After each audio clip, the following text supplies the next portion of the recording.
what looked to be the scene of a fight, remnants of a shattered vase strewn along the wall. Or perhaps only neglect was to blame, for the Grecian urn by the stairs held masses of withered roses, and the air smelled sour, as though somebody had laid down vinegar for cleaning and forgotten to mop it up again. A madhouse indeed. It was the master who had gone mad first, Olivia guessed. Her former employer, Elizabeth Chudley, from whom she had stolen, had called the Duke of Marwick a bully and a tyrant for his ruthless opposition of Elizabeth's marriage to his brother.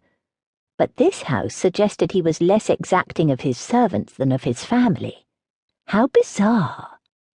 A bully, she reminded herself. Marwick was a bore, a monster. Cheating him would be criminal, but not unforgivable. Unlike her theft from Elizabeth. "So you'll have heard about our Duke," Polly said as they stepped into the servants' passage. For a stupid moment, Olivia thought the girl had read her mind, and then she gathered her wits. Of course, the Duke of Marwick has done so many wonderful... Polly's snort spared Olivia the distasteful task of praising him. You don't know the half of it. And as they descended the stairs, she commenced a chattering monologue full of sordid details that supplied the larger picture. The housekeeper had quit 9 days ago after an episode in which the Duke had thrown a shoe at her. Since then, half the maids had fled. Oh, the pay was still good, but you couldn't expect a lunatic to live long, could you? To be sure, he was only 35, but the Duke had not left the house in 10 months. If that wasn't lunacy, what was? "It's been grand fun," Polly concluded as they emerged into the servants' gallery, "like being paid to see a stage show." Indeed.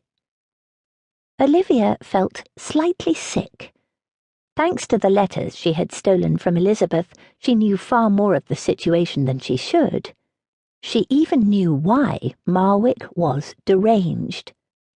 Several months ago, Elizabeth had come into the possession of letters written by the Duke's late wife. These letters revealed the Duchess to have been unfaithful and treacherous.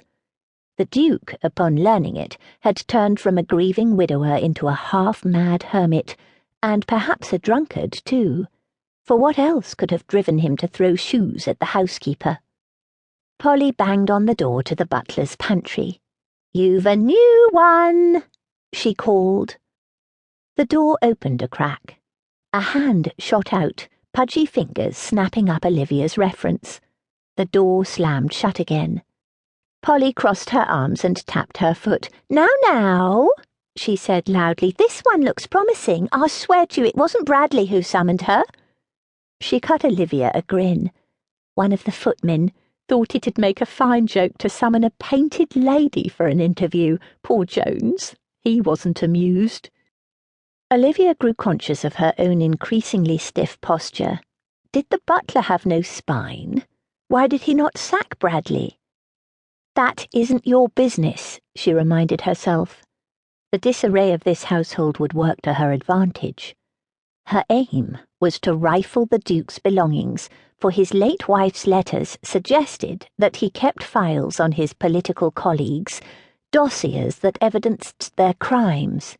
If this was true, then Olivia needed to find the files. There was a certain man she very much needed to blackmail.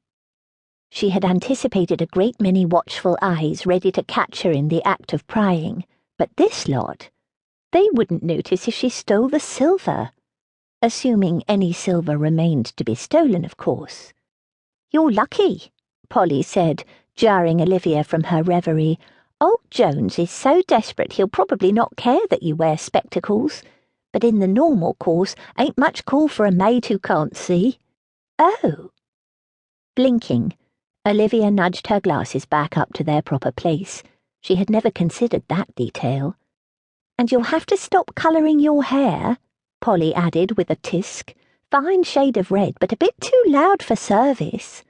"I don't colour my hair." She had considered it for the sake of disguise, but the lighter shades did not stick, and the darkest would have looked unnatural. Polly gave her a sceptical look. "Righto, Mother Nature."